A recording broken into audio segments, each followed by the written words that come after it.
Bonjour à vous, bienvenue pour une nouvelle interview. Donc là, je fais une interview en français, mais pas en France cette fois. Je suis avec Stéphanie Milot. Vous allez découvrir, elle a une super énergie.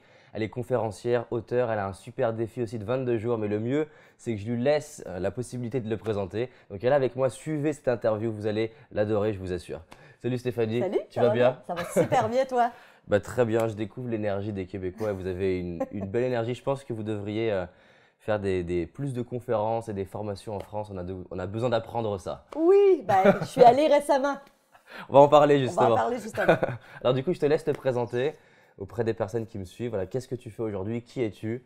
Alors, je suis conférencière, donc depuis maintenant 10 ans, je fais des conférences, je suis auteure, donc j'ai écrit 5 best-sellers, dont un livre qui s'appelle La philosophie de l'iceberg, dans lequel je parle d'intelligence émotionnelle. J'ai écrit des livres sur la gestion du stress, la gestion des émotions, donc à la base, j'avais une formation en psychothérapie et j'ai été à mon compte pendant des années. J'ai eu une clinique et un jour, c'est beau d'aider les gens un à la fois en clinique, mais je voulais changer le monde. Je voulais aider un plus grand nombre de personnes possible et c'est là que j'ai décidé de me tourner vers le milieu de la conférence. Parce que là, du coup, tu touches beaucoup de monde d'un coup. Exactement. Alors, tu sais, en conférence, tu le sais, on peut avoir 5, 6, 700 personnes d'un coup qui assistent à la conférence et chez qui on va aller semer une petite prise de conscience, une idée qui va peut-être les aider à faire des transformations dans leur vie. Alors, c'est ce qui me rejoignait. Et aussi, je suis maman d'un petit garçon de 5 ans et demi, en couple depuis 13 ans. Et pour moi, où est-ce que je suis rendue dans ma vie? Tu le sais ce que c'est, David, de se promener à travers le monde, de faire des conférences. C'est très énergivore, ça demande beaucoup de temps. Et à partir du moment où tu as un petit enfant, pour moi, c'est devenu ma priorité. Je voulais travailler plus de la maison. Donc, on a depuis 2 ans démarré beaucoup de formations en ligne.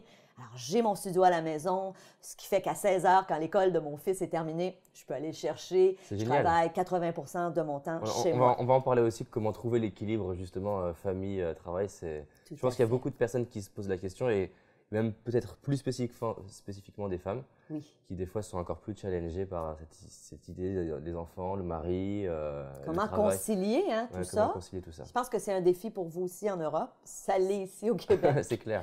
Et il y a de plus en plus d'épuisement professionnel. Ça nous touche beaucoup. Du coup, démarrons sur cette question. Je trouve ça intéressant.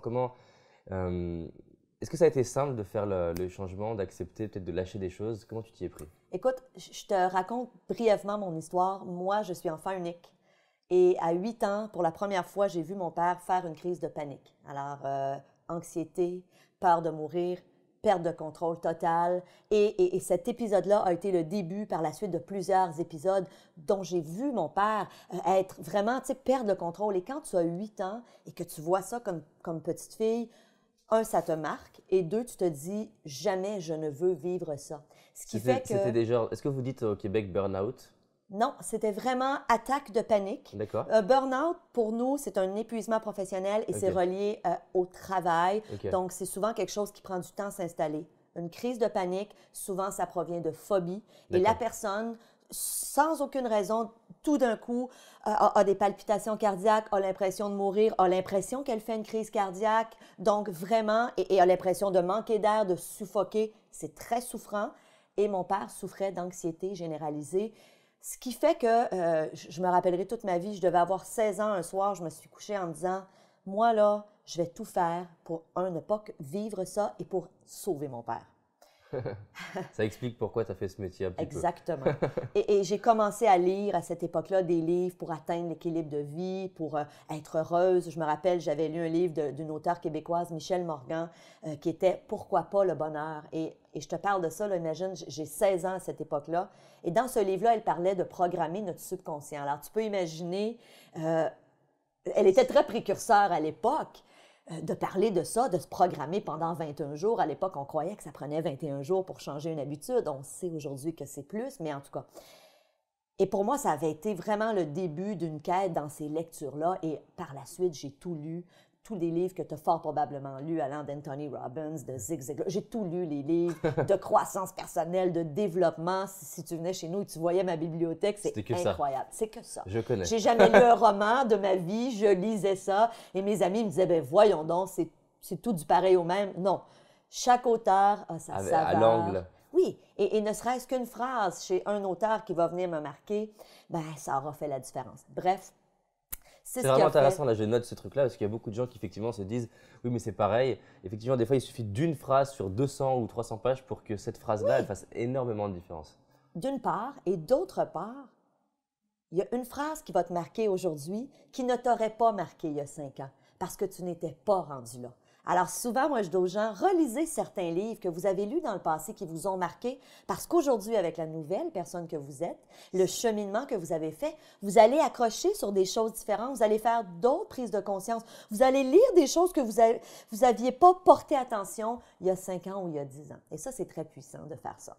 Ceci étant dit, à l'âge de 30 ans, je décide que je retourne étudier en psychothérapie, j'ouvre ma clinique, toujours dans le but d'aider, de sauver mon père, mais moi aussi d'avoir cet équilibre, parce qu'il faut réaliser que moi, il y a toujours eu une dualité dans ma personnalité. J'ai toujours été très ambitieuse, je voulais réussir, j'avais toujours 100 projets en marche et ça avançait, ça fonctionnait bien pour moi. Mais en même temps, de l'autre côté, j'avais toujours cette dualité qui disait « Fais attention à toi, aie un équilibre. » Mon père qui me disait toujours « Stéphanie, épuise-toi pas, fais attention à toi. » Et c'est normal, mon père m'aime plus que tout. Alors, il voulait me protéger de lui, ce qu'il avait vécu, tu comprends? Il est encore vivant aujourd'hui.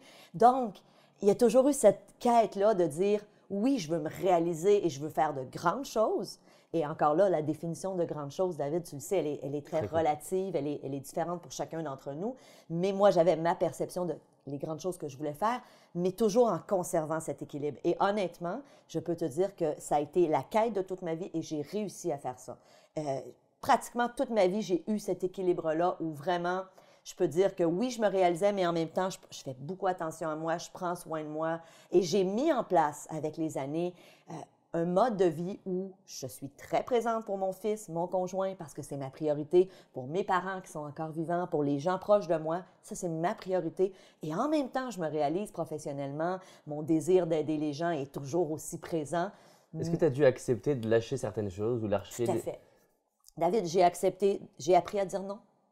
J'ai accepté de ne pas faire l'unanimité. J'ai accepté de parfois décevoir des gens parce que je devais dire non. Des partenaires, par exemple? Des partenaires, des gens qui me sollicitent. Tu le sais, hein, on est énormément sollicités. On reçoit des courriels de plein de gens qui veulent qu'on embarque dans plein de projets. Et la réalité, c'est que c'est souvent des offres super intéressantes, super alléchantes, mais on ne peut pas dire oui à tout si on est aligné sur nos priorités. Moi, c'est important d'être là pour mon fils. Il y a une phrase… C'est super, vraiment inspirant, je trouve, ce que tu dis. Et comment tu t'y es pris pour arriver justement à dire ça, je dis non, ça, je dis oui. C'est pas simple des fois de choisir. Comment tu fais? Ben, moi, j'ai défini clairement c'est quoi mes valeurs, quelles sont mes priorités. Alors, à partir du moment où mon fils est né en 2008, pour moi, c'est devenu la priorité, cet enfant-là et mon conjoint, donc notre noyau familial. Ce qui fait que parfois, j'ai eu des opportunités d'aller, entre autres, du côté de chez vous ou d'aller ailleurs. Mais parce que ça m'éloignait trop longtemps de mon petit bébé, je disais non en me disant, regarde, le train va repasser. Et alors, le train repasse du coup? Le train repasse. Tu comprends? Le train finit toujours par repasser. Et de toute façon, j'aurais pas été bien d'être si loin. À cette époque-là où il était si petit. Tu sais, maintenant, il va avoir 6 ans, il rentre à l'école l'an prochain. Déjà, il est à la prématernelle cette année.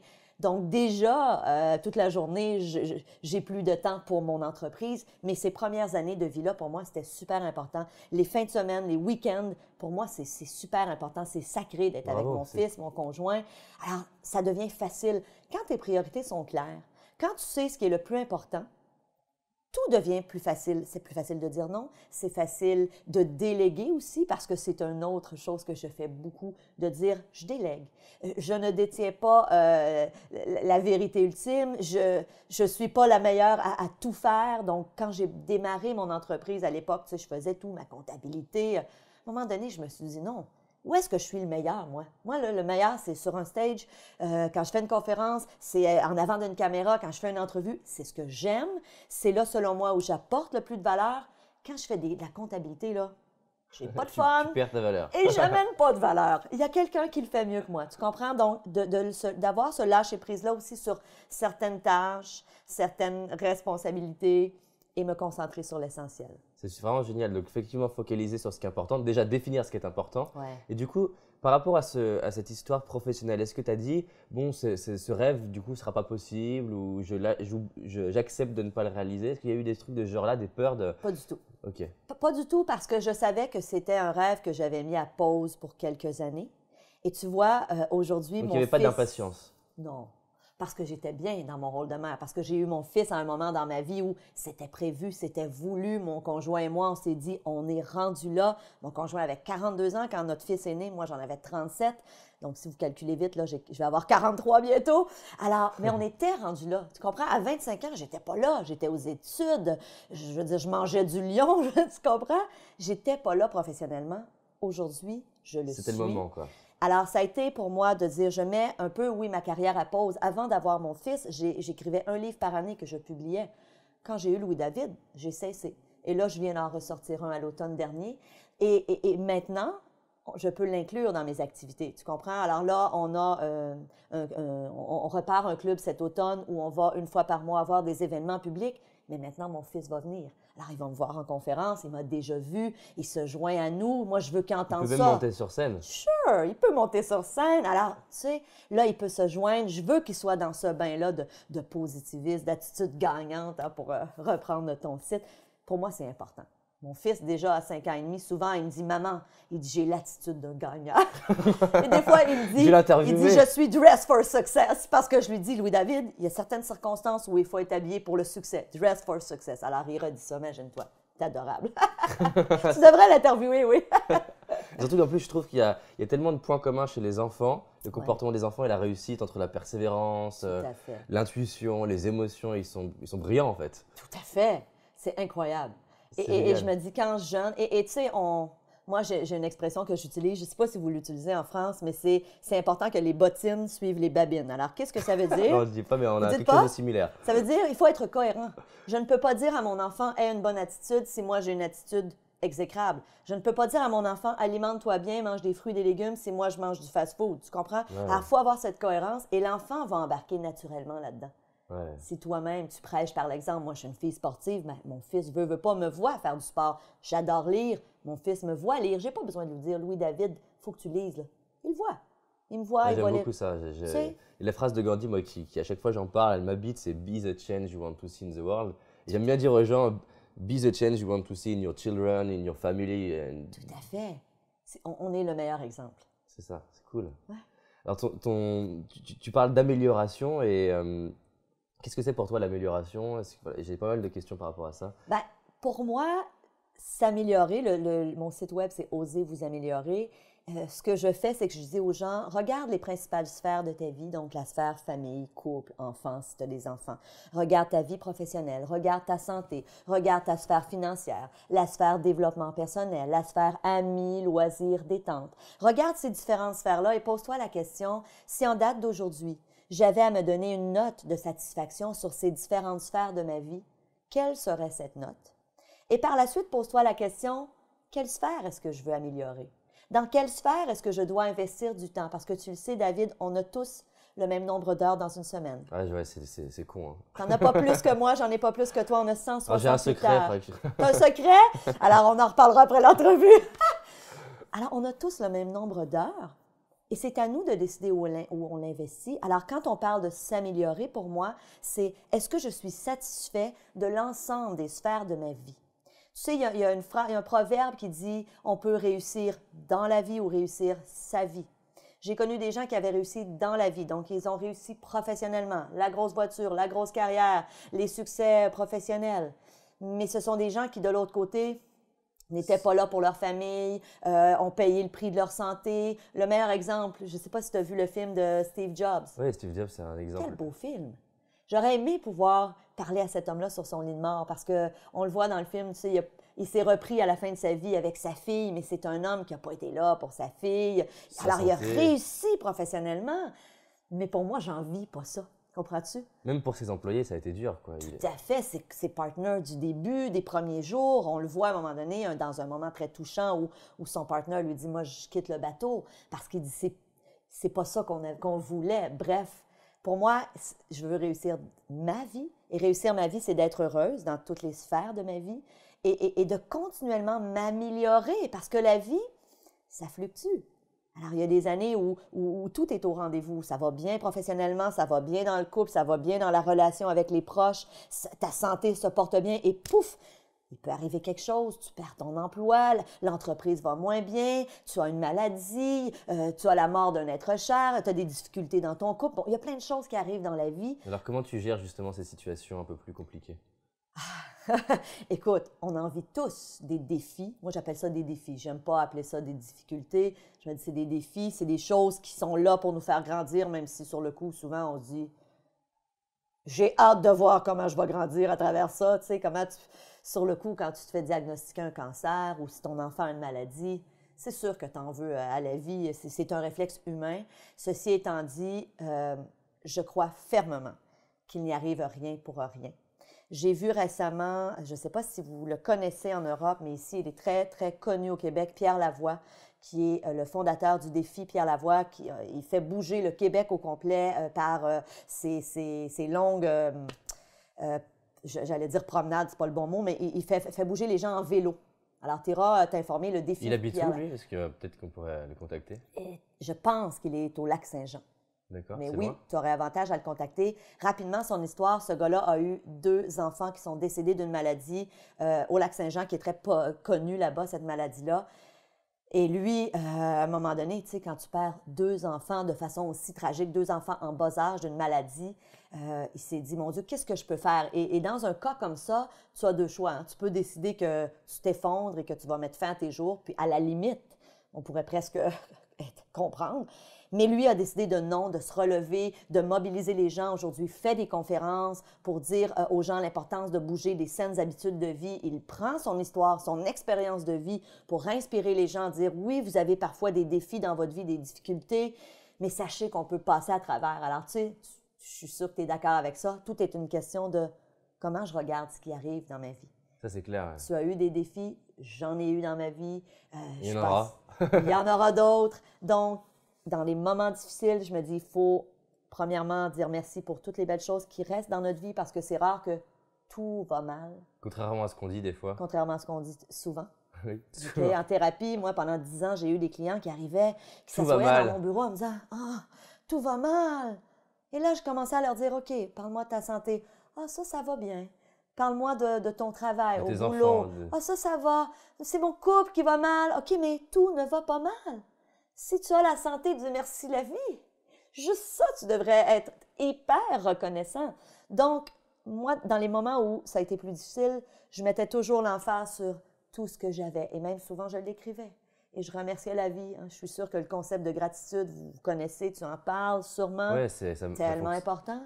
Et ça marche. Ça marche. Remettre son attention sur ce qui est magique dans notre vie aujourd'hui. Oui. Et des fois, c'est des choses simples comme merci parce que j'ai 2 jambes et je marche. Et je vois, et j'entends. Tout à fait, exactement. Donc, dans ces moments-là, donc, pour revenir à ta question, pour moi, l'amélioration, c'est de regarder l'ensemble de ta vie et dire si demain c'était la fin, est-ce que je serais satisfait de ce que j'ai accompli, de comment j'ai influencé les gens autour de moi, est-ce que j'ai rempli ma mission? Tu comprends? Moi, un de mes objectifs de vie, c'est qu'un jour, mon fils me dise « Maman, tu as été la mère la plus extraordinaire. Tu as marqué ma vie et merci d'avoir été là. » Pour moi, ça, si un jour mon fils me dit ça, et je suis sûre, avec beaucoup d'humilité, qu'il va me le dire un jour, j'aurai réussi ma vie. Tu comprends? J'aurai réussi ma vie. Et ce rayonnement-là avec mes parents, mon conjoint, mes amis proches, pour moi, c'est ce qui est le plus important. Et par la suite, de le faire à grande échelle, par le biais de conférences. Tu le sais, on a énormément de gens je suis certaine que ça t'arrive, qui viennent nous voir, qui nous disent merci. Je revois des gens, moi, des fois, qui me disent « Stéphanie, j'ai assisté à une de tes conférences il y a 1 an. Wow, ça a changé ma vie. » Et tu sais, David, je n'ai pas la prétention de dire que je change la vie des gens. Ils ont changé leur vie parce que j'ai dit une phrase qui a semé quelque chose. Alors, imagine le rôle qu'on a sans vouloir... si je dis ça avec beaucoup d'humilité, je pense qu'on peut changer les gens, on peut aider les gens à changer le monde. Alors, pour moi, c'est ça de s'améliorer, c'est ça d'être en constante amélioration. Cool, c'est vraiment super. Effectivement, je crois beaucoup à cette idée de tout le temps être en train de progresser sur un petit truc, même si c'est doucement, de faire améliorer l'histoire de sa vie. Hier, on discutait avec Julie, donc, qui est ma copine, pour ceux qui ne sauraient pas, qui ne savent pas, une question qui est quand même, je voudrais avoir ton avis.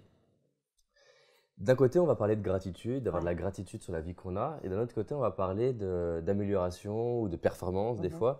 Et j'ai souvent la question, et je voudrais avoir ton angle et comment toi tu répondras à cette question-là, sur, je vais jouer la personne qui pose la question et qui dit, voilà, je ne comprends pas parce que si j'ai de la gratitude pour la vie que j'ai, pourquoi m'améliorer?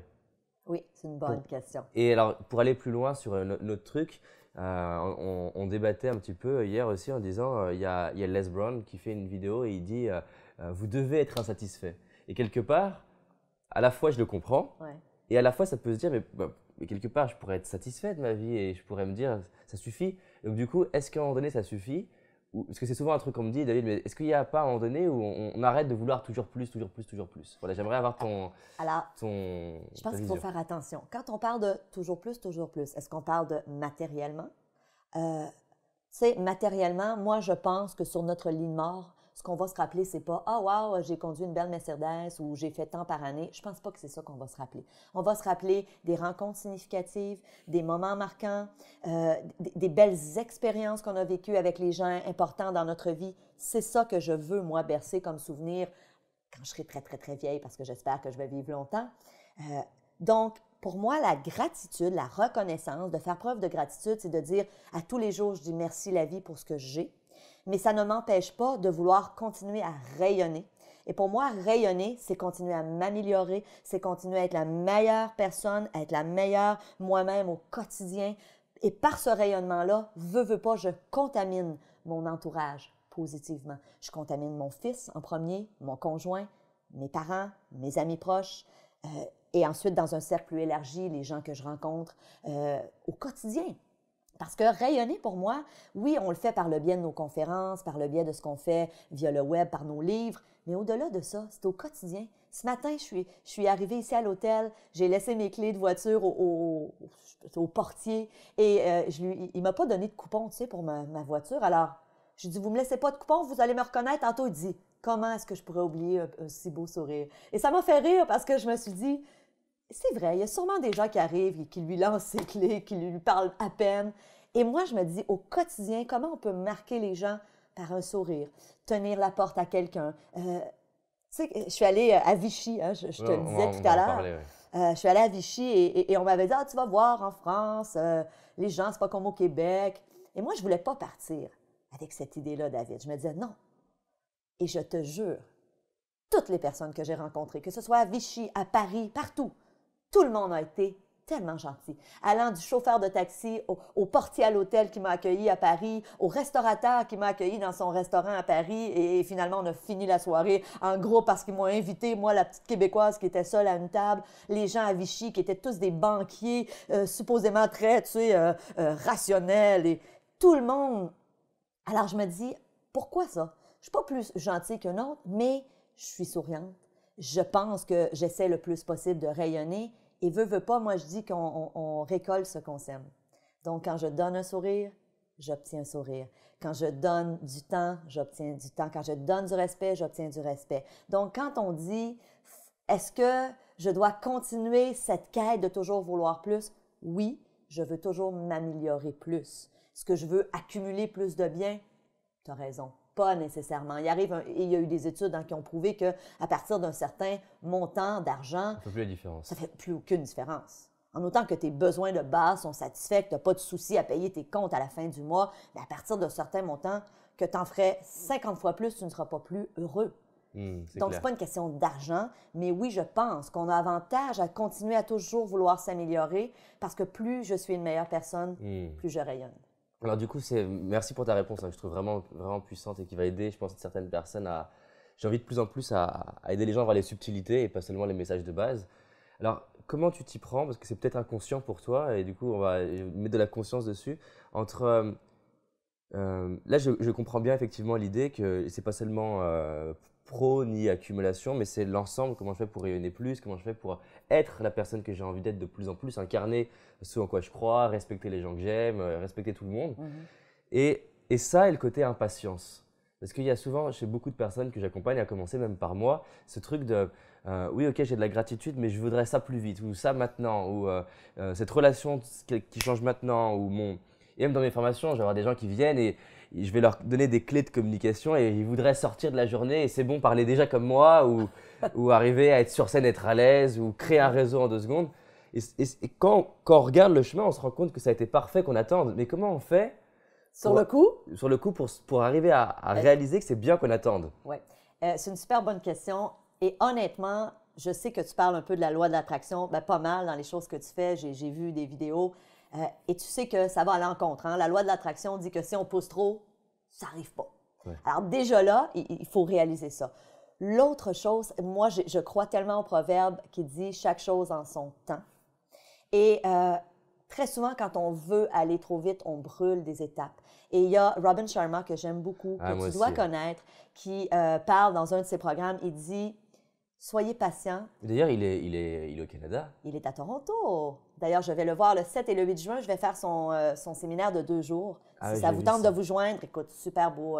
J'ai vu le truc, ouais. Vraiment, vraiment, si ça te tente de venir, ça serait vraiment le fun. Alors, tout ça pour dire que Robin Sharma dit, ça prend 10 ans pour devenir, et c'est pas juste lui qui dit ça, 10 ans pour devenir excellent dans ce que tu fais.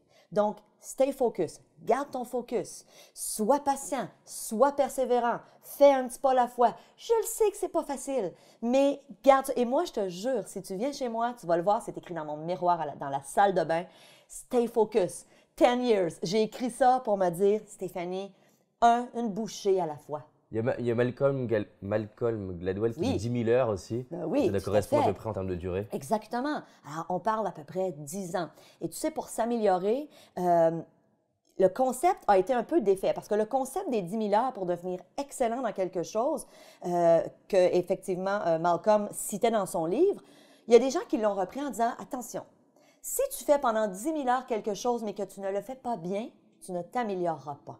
Le concept des 10 000 heures, c'est de dire, je fais quelque chose, ensuite, je me pose la question, comment j'aurais pu être meilleur? Comment je peux m'améliorer? Qu'est-ce que je peux faire de plus? Quel est l'extra mile que je peux faire? Tu comprends? Et quand j'ai lu ça, j'ai commencé à revisionner mes vidéos et à me dire, OK, comment je peux être meilleur? Comment sur scène je peux être meilleur? C'est ça qui fait qu'on s'améliore. Parce que tu peux te pratiquer pendant 10 000 heures. La même chose. À le même coup de raquette de tennis, mais toujours à la mauvaise façon. Dans 10 000 heures, tu ne le feras pas mieux. Comprends-tu? Alors, regarde ce que les meilleurs font. On connaît ces concepts-là, donc s'inspirer de ce que les meilleurs font. Mais le concept de patience, je le sais que c'est pas évident, mais en même temps, ce que je dis aux gens, c'est faites des lectures de biographies de gens qui ont réussi de grandes choses. Pour voir qu'ils ont mis longtemps, en fait. Ils ont mis du temps. Ils ont mis un genou à terre et des fois 2 genoux à terre. Ils ont fait des faillites. Des fois 3 genoux à terre. 3 couchés à terre, tu comprends? Et c'est ça. Il n'y a pas de... Moi, je pense pas qu'il y a de recette miracle. Moi non plus. Il faut y croire. Et l'autre chose, je me dis, quand tu es passionné, le chemin est beaucoup plus facile. Moi, David, je me lève le matin et tous les jours, je me dis, merci pour ma vie. Je pars en conférence, je m'en viens ici te rencontrer. Imagine, c'est-tu extraordinaire? Pourquoi? Parce que j'aime ça. Et j'ai des gens autour de moi qui me disent, oh mon Dieu, Stéphanie, que je ne ferais pas ce que tu fais. Oui, bah, par exemple, ça me fait pas. Pour mes interviews, les gens me disent, mais comment tu fais pour porter tout ça, te déplacer? Ah, je pourrais pas, j'aimerais pas faire ça, t'es fou. Mais t'adores? Oui, j'adore faire ça. C'est facile pour toi. Tu comprends? Si je te disais, non, j'aimerais que tu commences à faire ma comptabilité, David. Ah! Il y aurait plus de complications là. Tu comprends? Alors, c'est ça. Donc, moi, ce que je dis souvent aux gens, quand tu as un rêve, ben, pose-toi la question, est-ce que c'est ma passion? Parce que trop souvent, moi, j'ai enseigné 10 ans au HEC, qui est l'Université de Montréal, l'École des hautes études commerciales. Regardez l'opportunité, mais pas forcément ce qui... Mais tu sais quoi? Mes élèves venaient me voir et ils me disaient, Stéphanie, dans quoi je peux aller? Moi, j'enseignais le marketing.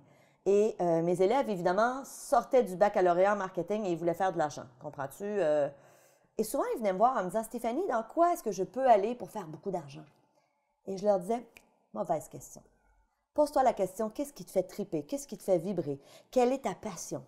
Fais ça et tu vas faire de l'argent, je te le promets. À plus ou moins long terme, tu vas bien gagner ta vie. Parce que quand on est passionné, quand on est sincère, quand on est authentique, ça se ressent, les gens y croient, c'est vrai, on se lève le matin, on a le goût d'y aller. Alors que si tu y vas juste pour l'argent, selon moi, tu ne vas pas persévérer. Tu vas trouver la route très longue. Tu vas vouloir que ça aille plus vite parce que tu vas avoir donc hâte que ça finisse, tu comprends? Mais quand on est sur notre X, moi que j'appelle, on devient moins patient. J'espère que ça répond à ta question. Ça répond vraiment à ma question. Et du coup, j'en ai une autre aussi qui est importante. je te pose des questions justement. L'idée, c'est d'apporter un nouvel éclairage à d'autres choses. Comme tu dis, on a entre guillemets le rôle de participer à aider des gens à changer leur propre vie. Et on est beaucoup à faire ça dans le monde. Et heureusement, c'est bien parce qu'il y a beaucoup de monde, donc il faut beaucoup de monde pour aider. Oui. Et je constate, non seulement déjà dans ma propre audience et dans les audiences aussi de partenaires et d'amis, que tout le monde ne change pas à la même vitesse. Et souvent, quand je pose la question, je dis voilà, comment ça se fait qu'il y en a qui réussissent plus que d'autres? On me dit c'est la volonté. C'est vrai que Julie, elle me posait, elle me dit mais ok, on entend toujours la volonté, mais pourquoi il y en a qui ont plus de volonté que d'autres? Pourquoi je vais faire une vidéo, à ton avis, donc je ne sais pas si tu as la réponse, mais je veux juste avoir ton avis. Pourquoi je vais faire une vidéo et il va en avoir sur 1000, peut-être 500 qui vont avoir d'un coup un déclic, qui vont avoir des énormes résultats, et 500 qui vont continuer à lutter, voire même à abandonner et s'arrêter? Selon toi, voilà, pourquoi? Je pense que ce n'est vraiment pas seulement qu'une question de volonté, je pense qu'il y a une question de timing. Je pense que, un peu comme je l'ai dit tout à l'heure, on va lire un livre qui ne nous marquera pas nécessairement et on va le relire 5 ans après parce qu'on est rendu ailleurs et là, ça va. Comprends-tu? On va écouter une de tes vidéos et certains vont peut-être dire OK, et un an après, parce que la vie nous a emmenés ailleurs. Parce que malheureusement, trop souvent, ce que j'ai vu en thérapie avec des clients, souvent, c'est la vie qui t'arrête. Alors, des fois, c'est une maladie. Des fois, c'est un burn-out, comme tu en parles. Nous, on appelle ça l'épuisement professionnel, donc c'est relié au travail. Des fois, c'est une séparation douloureuse. Des fois, c'est la perte d'un être cher, la maladie d'un enfant, notre propre maladie, un cancer, bref. Malheureusement, trop souvent, la vie va arrêter certaines personnes. Ils vont frapper un mur et c'est là qu'il va y avoir une prise de conscience. Et moi, ce que je dis souvent aux gens dans mes livres, j'ai dit ça pendant 10 ans dans ma clinique, je le dis en conférence, pourquoi on attend ça? Pourquoi j'attends de tomber malade? Pourquoi j'attends la perte d'emploi? Pourquoi j'attends la rupture ou en tout cas le gros événement dans ma vie qui fait comme, qui est un eye-opener, qui m'ouvre les yeux? Pourquoi j'attends ça? Mais honnêtement, il y a certaines personnes, ils vont se rendre là. Ils vont, ce que j'appelle, atteindre le fond du baril. Des gens qui ont des problèmes de dépendance, ils vont se rendre en bas. Et après s'être rendus là, c'est là qu'à un moment donné, ils vont aller chercher des ressources parce que c'est ça ou la mort dans certains cas. Comprends-tu? Alors, il y a ce type de personnalité-là qui vont attendre. Alors, moi, j'appelle ça des gens qui sont un peu plus, ils ne sont pas proactifs. Mais c'est dans leur personnalité. Alors qu'à l'inverse, il y a des gens qui sont très proactifs. Tu en fais partie, je fais partie de ces gens-là aussi. Beaucoup de gens qui nous écoutent sont des gens plutôt proactifs. Alors, le message passe plus facilement avec ces gens-là. Mais on ne peut pas forcer quelqu'un à changer. Tu comprends? On peut juste être là au bon moment, au moment où cette personne-là a besoin de ce message-là. Et c'est là qu'un changement pourra s'amorcer. Et d'autre part, on ne peut pas changer tout le monde. David, moi, toute cette histoire-là de ma vie, là, je l'ai faite pour changer mon père. Puis quand je dis le changer, c'est pas le changer, c'était l'aider. Et sais-tu quoi? Ça n'a pas marché. Mon père, aujourd'hui, que j'adore, c'est la personne que j'aime le plus au monde avec mon fils, mon compte. Tu sais, à 72 ans, est encore très anxieux, s'en fait avec tout. Et j'ai bien essayé, tu sais, par une multitude de façons de l'influencer, de l'aider. Mais la réalité, c'est que la meilleure façon que j'ai de l'aider, c'est moi d'être bien, c'est de rayonner sur lui, c'est d'être positive quand je le vois, c'est de le voir souvent, de dégager de la bonne humeur, de lui amener ce bonheur-là, parce qu'il y a quand même une belle vie, tu sais, à travers ces épisodes-là. Aujourd'hui, c'est contrôlé, mais j'ai réalisé que même mon propre père, si moi, je n'ai pas réussi à le changer, et Dieu sait qu'il a lu mes livres, il m'entend en entrevue, tu sais, il est mon plus grand fan, là, il écoute toutes mes entrevues 3 fois à la télé, puis il lit tous mes livres. Mais malgré ça, je ne sais pas pourquoi, dans sa vie, lui, j'imagine qu'il avait ça à vivre. Et il a pas... Merci d'avoir l'authenticité de le partager. Je pense qu'il y a beaucoup d'experts, conférenciers qui vont peut-être maintenir une forme d'illusion qu'ils arrivent à aider tout le monde. Moi, en tout cas, ce n'est pas mon cas. Malheureusement, j'aimerais bien arriver à aider tout le monde. Donc, je pense que ça fait du bien, effectivement, d'entendre pour moi et pour peut-être beaucoup de gens que voilà, il y a une question de timing. J'aime bien ta réponse. Oui. Question de timing, il y a une question, est-ce qu'ils sont rendus là? Alors, nous, on fait et notre du coup, 100%. de laisser la responsabilité aussi à l'autre. Tu sais, moi, je dis, je donne mon 100% quand je fais une entrevue, une conférence, quand je fais mes formations sur le web. Je donne mon 100%, mais après, je lâche prise sur le résultat parce que je sais qu'il y a des gens qui vont trouver ça super et il y en a d'autres qui vont trouver ça ordinaire. C'est ça, la vie. On ne peut faire l'unanimité. Et je l'ai appris à mes dépens. Parce que quand j'ai commencé il y a quelques années à faire beaucoup de télévision ici au Québec, j'ai eu la chance de participer à Love Story. Moi, je n'étais pas dans le loft, évidemment. Bien, pas évidemment, j'aurais pu, mais j'étais sur le panel. Alors, c'est moi qui trouvais les lofters. Vous avez eu ça en France, Ouais, Love Story? Ça a été super populaire. D'ailleurs, je pense qu'on a pris le concept chez vous. Oui, je pense. C'est bien effrayant de demander ça. Vous avez eu ça en France? On a pris ça de vous. Bref, on m'avait engagée comme experte pour recruter les lofters. Et par la suite, j'ai été sur l'émission hebdomadaire pour commenter un peu ce qui se passait dans le loft. C'est marrant, ça. Oui, vraiment. Et on s'entend, oui, c'est très marrant. J'ai eu beaucoup de plaisir cette année-là. Et on s'entend, on avait plus d'1 million de codes d'écoute. C'est énorme pour le Québec. T'sais, en considérant qu'on est beaucoup plus une petite population que chez vous, c'est énorme. Et du jour au lendemain, les gens ont commencé à me reconnaître dans la rue. Et c'était extraordinaire. Je recevais beaucoup de courriels de gens qui me disaient « Wow, j'adore ce que vous faites. » Mais en même temps, David, tu n'as aucune idée du nombre de courriels que j'ai reçus de gens qui me détestaient, qui me disaient « Vous m'énervez. » Tu sais, parce que des fois, je critiquais un lofter peut-être qu'ils aimaient ou je prenais position en faveur d'un plutôt qu'un autre. Et du jour au lendemain, il y a plein de gens là, qui n'étaient pas d'accord avec moi. Et sur le coup, là, je t'avoue, ça a été très difficile. Et c'est là que j'ai appris cette leçon d'humilité. On ne peut faire l'unanimité. Il y a des gens qui vont t'adorer, David. J'en fais partie. Il y a des gens qui ne t'aimeront pas. C'est la vie et on doit lâcher prise sur ça. C'est pas facile et je suis honnête, je reçois encore des fois des courriels de personnes qui me disent « J'aime pas ce que vous faites, ça n'a pas d'allure. » Sur le coup, ça me fait et finalement, je le délite en me disant « Je vais aller lire tous les courriels ou tous les commentaires sur Facebook de gens qui me remercient, qui m'apprécient pour me faire du bien. » Parce qu'on est humain, hein, on veut être aimé. Mais c'est ça, il faut lâcher prise. Et c'est un gros concept, lâcher prise. Hein? Ouais, c'est un énorme concept. Du coup, c'est marrant parce que c'est ma question suivante aussi. Je voudrais avoir ta vision. On a discuté aussi avec Lilou, je ne sais pas si tu connais Lilou. Oui, tout à fait. Et il y a beaucoup de principes sur l'histoire de lâcher prise, justement, et que les choses viennent au bon moment, etc. Et de l'autre côté, il y a cette vision de provoquer, de créer des opportunités. Et pour avoir testé les deux fonctionnent. Et on peut me raconter ce qu'on veut. Quand je suis parti aux États-Unis et que j'ai ouvert des portes, les portes s'ouvrent. Oui. Simplement, effectivement, comment arriver à trouver le curseur entre j'attends et je lâche prise, et des fois il ne se passe rien, et en même temps je provoque, mais des fois à l'extrême jusqu'à même me rendre malade. C'est ce qui s'est passé pour mon premier voyage aux États-Unis, c'est que j'avais tellement envie d'ouvrir des portes, avec un anglais qui était pourri et aucun réseau, que de 6 h le matin à presque 1 h le matin, mais la nuit suivante, j'écrivais, j'ouvrais des portes, j'allais dans les locaux de Deepak Chopra. Et c'est sûr qu'il s'est passé des trucs incroyables. Hein. J'ai pu faire 52 interviews en 33 jours, mais au détriment de stress, de pression, et non seulement sur moi, mais en plus sur Julie, que je dégageais ça du coup. Les autres voyages ont été plus soft. Comment arriver à poser ce curseur entre justement je provoque et je lâche quoi? Moi, je pense qu'on doit poser des actions. Ceci étant dit, à partir du moment où j'ai un objectif et que je vois qu'après avoir posé maintes et maintes actions, ça ne fonctionne pas, c'est là que je dois arriver à me dire peut-être que c'est juste pas le bon moment. Alors justement, mais ça, je trouve ça super comme je suis là-dedans. Comment aider les gens à trouver le… Parce que entre oui, j'ai tout essayé, et il y a plein de gens qui me disent ça. Où est-ce que j'arrête? C'est ça là, ta question? Quand est-ce qu'effectivement, ou comment tu sens que là, c'est pas une histoire de persévérance, c'est une histoire que c'est peut-être pas le bon timing? Réponse très simple, est-ce que tu as encore du plaisir? Moi, je parle beaucoup d'intuition, j'écoute mon intuition et mon intuition ne me trompe jamais. Et les fois où je ne l'ai pas suivi parce que ça m'est arrivé, je me suis montré qu'il fallait l'écouter. Littéralement plantée, vraiment, là, tu sais, casser le nez.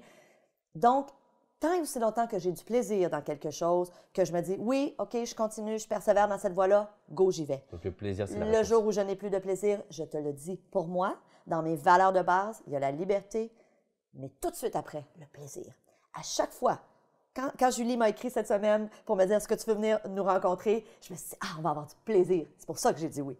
Si je n'ai pas de plaisir à travailler avec un client, et j'ai cette chance aujourd'hui de pouvoir choisir mes clients, de pouvoir dire non, si je sais que je n'aurai pas de fun, je ne le fais pas. Pourquoi? Parce que de toute façon, je vais être moins bonne, ils vont moins apprécier, je risque de faire de l'insatisfaction chez le client, donc je lui rends un service aussi en lui disant non, tu comprends, lui, il ne sait peut-être pas, mais et je me rends service à moi aussi. Donc, cette notion-là. Donc, tant que tu as du plaisir, continue. Le jour où ça devient moins fun, moi, je dirais, ah, peut-être que c'était juste pas le bon timing, je vais essayer autre chose parce que je peux faire des tentatives, mais il y a toujours d'autres choses que je peux tenter, tu le sais. Hein, alors, tu peux essayer de rencontrer Les Brown, mais finalement, si je sais que ça a fonctionné dans ton cas, mais si pour X raison, ça n'aurait pas marché, tu peux aller rencontrer d'autres. Et peut-être que Les Brown viendra dans quelques années. Exactement. Ah, alors, Ouais, c'est c'est une super réponse que tu donnes. Du coup, je vois qu'à chaque fois, ça redonne des questions dans ma tête. En termes de timing, on est bon là ou pas? Parce que du coup, on parle, mais c'est passionnant. J'ai posé une question. Justement, tu parles d'intuition et moi, je crois beaucoup à l'intuition et je la travaille de plus en plus et je vois à quel point c'est puissant. Et simplement, il y a toujours ces deux voix. Il y a la voix qui est des fois plus rationnelle et la voix de l'intuition.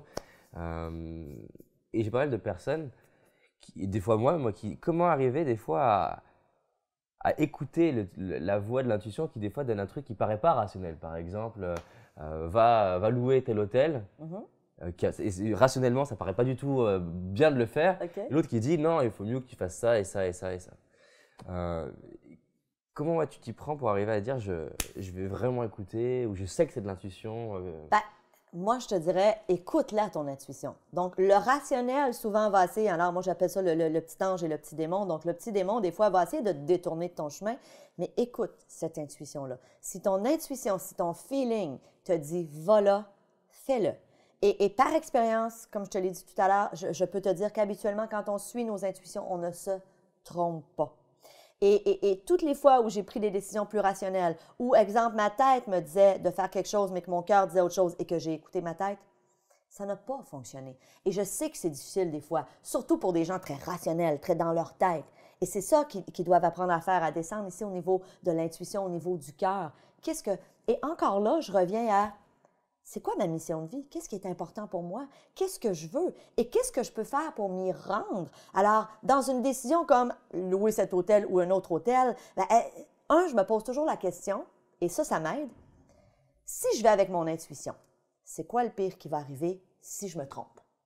En sachant que, dans mon cas, les chances que je me trompe sont très, très minces parce que j'ai suivi mon feeling. Mais je vais toujours, dans ma tête, me poser la question, c'est quoi le pire qui va arriver? Tu te rends compte que le pire n'est pas si pire, quoi. Mais attends. Après, ma question numéro 2, c'est si le pire arrive, est-ce que je peux vivre avec le pire? Est-ce que je vais survivre à ça? Et quand je dis survivre, là, on s'entend, je ne vais pas mourir, mais est-ce que je peux faire face à cette situation-là? Et si la réponse est encore oui, j'y vais. J'y vais. Je dis, le pire, là, si ça arrive, je peux vivre avec. Donc, go, j'y vais. Et ça, je te le dis, et je le dis aux gens qui nous écoutent, ça marche. Je l'ai fait des milliers de fois dans ma vie. Combien de fois et on a des peurs des fois quand on suit notre intuition, hein? Parce que c'est ça qui arrive. Si on n'avait pas peur, on la suivrait, notre intuition, au lieu de suivre le côté rationnel. Parce que le rationnel va souvent nous amener dans une place où on est plus confortable. Ça a plus d'allure de faire ça. Alors, c'est cette petite peur-là. Mais quand je me dis, est-ce que je peux vivre avec le pire? Oui, go, j'y vais. Je te le dis, ça marche. Cool. C'est l'expérience qui t'apprend en fait à valider que ça fonctionne. Oui, tout à fait. Il faut peut-être se dire, je ne le teste pas parce que ça va marcher, je le teste au début pour aller expérimenter comme une expérience, juste ce que je constate entre les deux, quoi, ce que ça crée. Oui, et souvent, c'est l'ego qui parle. Souvent, on ne va pas faire quelque chose en se disant, est-ce que je vais avoir l'air ridicule, de quoi je vais paraître, qu'est-ce que les gens vont dire. Mais moi, j'ai une expression que j'utilise, so what? Et alors, qu'est-ce que ça fait si les gens vont dire quelque chose? Je reviens toujours à « je ne peux faire l'unanimité ». Il y en a qui vont aimer, il y en a d'autres que non. Il y en a qui nous écoutent aujourd'hui et qui disent « Waouh, j'adore cette fille ». Il y en a d'autres qui disent « Elle m'énerve ». Je vous salue. Qu'est-ce que tu veux que je fasse? Moi, je suis moi-même, je donne le meilleur de moi et je lâche prise sur le reste. OK. Alors, j'ai une dernière question du coup, pareil, sur des petites subtilités.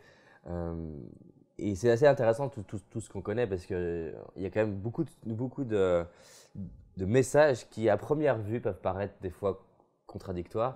Et il y en a un autre qui est presque la même question, mais différente, entre l'effort et justement le lâcher-prise. C'est-à-dire qu'on va avoir cette notion que, voilà, sans effort, il ne peut rien se passer. Encore l'exemple pour moi, j'ai fait 10 jours de méditation du silence. Et c'est clair que si j'avais écouté ma voix de « arrête de faire des efforts » et que j'avais succombé au « ah, c'est chiant, je ne comprends pas », j'aurais pas pu tout connecter à un truc peut-être que j'ai jamais connecté dans ma vie et ça a été une super expérience. Et le nombre de fois où je me suis dit non mais ils sont complètement fous de nous faire souffrir comme ça physiquement, je comprends pas l'intérêt, je vois pas. Comment savoir quand pour répondre sur le truc du plaisir, pour le coup, il y a des fois où j'étais complètement déconnecté du plaisir. Comment savoir est-ce que je dois peut-être continuer de faire des efforts ou pas? Ou par exemple, Julie qui est partie au Pérou, elle me dit le premier jour, c'est pas facile du tout. Comment savoir quand on doit continuer ou pas en fait? Ouais. Ben, premièrement, je suis une personne qui fait beaucoup d'efforts dans ma vie. Et quand je dis effort, pour moi, je veux définir c'est quoi l'effort. C'est que je suis une personne rigoureuse. Je suis une personne mes objectifs de vie sont clairs. Alors moi, je me lève le matin, 4h30, 5h. Je vais méditer, je vais aller courir. Tu sais, j'ai vraiment une discipline. Je mange bien. Ensuite, j'ai le temps avec mon fils avant qu'il parte pour l'école et mon conjoint. Donc, j'ai cette rigueur-là. Je lis au moins 3 heures par jour. Et comme je te dis, ce pas des romans. Donc, mais sais-tu quoi? Beaucoup de gens vont voir ça comme « Oh my God, Stéphanie, tu fais des efforts. » Tellement pas. J'adore ça. C'est facile. Alors, pour moi, je t'ai dit, je fais des efforts, mais dans le fond, c'est pas des efforts. Alors, il y a c'est devenu facile pour moi. Quand j'ai commencé à courir, les premiers temps, c'était pas facile. Et sais-tu ce qui m'a fait persévérer? Ça fait pas longtemps que je cours, ça fait 1 an et demi seulement. J'ai toujours été une fille en forme, mais la course à pied, 1 an et demi. Et je m'étais engagée, je me suis inscrite à un marathon de 5 km il y a 1 an et demi pour 6 mois plus tard. Et moi, ma personnalité étant, je l'ai dit à tout le monde, tu comprends? Je ne l'ai pas mis sur Facebook et c'est tout juste, là. Je l'ai dit à ma famille, à mes amis. Mais je commençais à m'entraîner à cette époque-là. Et, veux pas, pour courir un 5 km, c'est pas beaucoup, mais ça demandait quand même un certain entraînement. Quand tu cours jamais, c'est quelque chose. Ce qui fait que les premiers matins, David, où le cadran sonnait pour que là, j'aille courir, j'avais le goût de me recoucher. Mais parce que je m'étais engagée devant tout le monde, j'ai persévéré. Et aujourd'hui, c'est devenu naturel. J'ai plus besoin de m'engager, je le fais naturellement. Donc, ce n'est plus un effort. Alors moi, ce que j'ai envie de dire, c'est la différence entre quand arrêter et quand lâcher prise, c'est persévère jusqu'au moment où tu seras sûr. Ça va peut-être devenir plaisant, mais c'est sûr qu'il y a un moment où vraiment, tu sais, si vraiment tu n'as plus de plaisir, si vraiment là, tu dis, écoute, je suis en train de m'en rendre malade, comme tu me disais tout à l'heure quand tu es allé aux États-Unis et que ça t'a demandé beaucoup, bien là, à un moment donné, c'est que le corps nous parle. Et moi, pendant des années, j'ai écrit des livres là-dessus. Ton corps est ton meilleur ami. Alors, ton corps, lui, il ne te ment pas. Fait que si tu ne veux pas écouter ta petite voix intérieure, écoute ton corps. Quand tu commences à avoir des symptômes, ah, d'ailleurs, il y a Lise Bourbeau aussi. Que tu pourrais contacter, hein, tant qu'à être ici. Je t'en donne des... Mais écoute ton corps, c'est tellement vrai. Le corps nous parle. Le corps dit, attends une minute, là, Stéphanie. Là, tu es fatiguée. Là, tu as besoin de te reposer. Tu as besoin de te ressourcer. Il m'envoie des raideurs dans le cou. Il m'envoie un mot de tête. Alors, ça, pour moi, c'est le moment où, si c'est trop fréquent, trop récurrent, où là, je me dis, attends une minute, c'est une lumière jaune. Et j'ai toujours utilisé ce concept des lumières en thérapie avec mes clients. Lumière verte, tout va bien. Lumière jaune, c'est un avertissement. Avant de m'emmener à la rouge, qui est une maladie chronique, qui est une maladie qui est je tombe en burn-out. Un divorce, une séparation. Un divorce, une séparation. Donc, quand vous avez, alors pour répondre à la question, pour clore sur cette question-là, si ton corps commence à te parler, écoute-le. Et c'est peut-être le moment de dire, je devrais peut-être essayer autre chose, arrêter, prendre une autre voie. Bon, c'est super tout ça en tout cas, merci. Est-ce qu'il y aurait un truc que tu aimerais leur dire directement bon, on a déjà dit énormément de choses, mais simplement, est-ce que tu as un petit message à vouloir leur passer?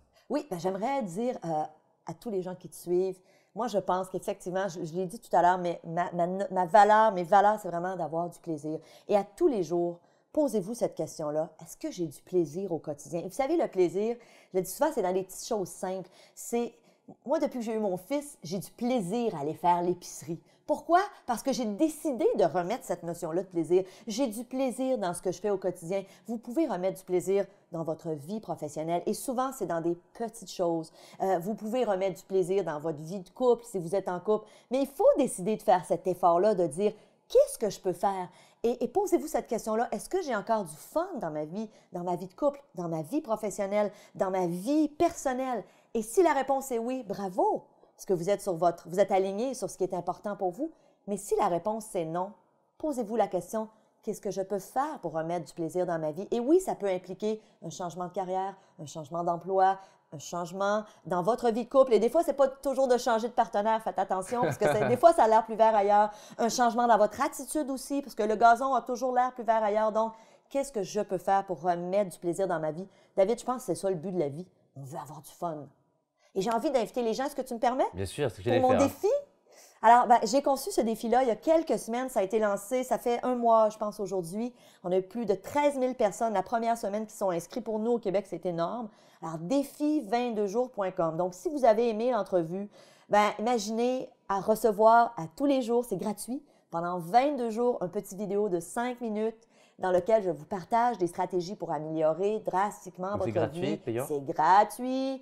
22 vidéos, 5 minutes par jour. Alors, il y a des jours où je parle d'alimentation, de stress, de comment gérer nos émotions. Je parle d'autosuggestion, de visualisation, plein d'outils, tout à fait gratuit. Alors, défi22jours.com, c'est un rendez-vous. Merci en tout cas, c'était vraiment... Merci à toi. Merci à Quelle belle rencontre!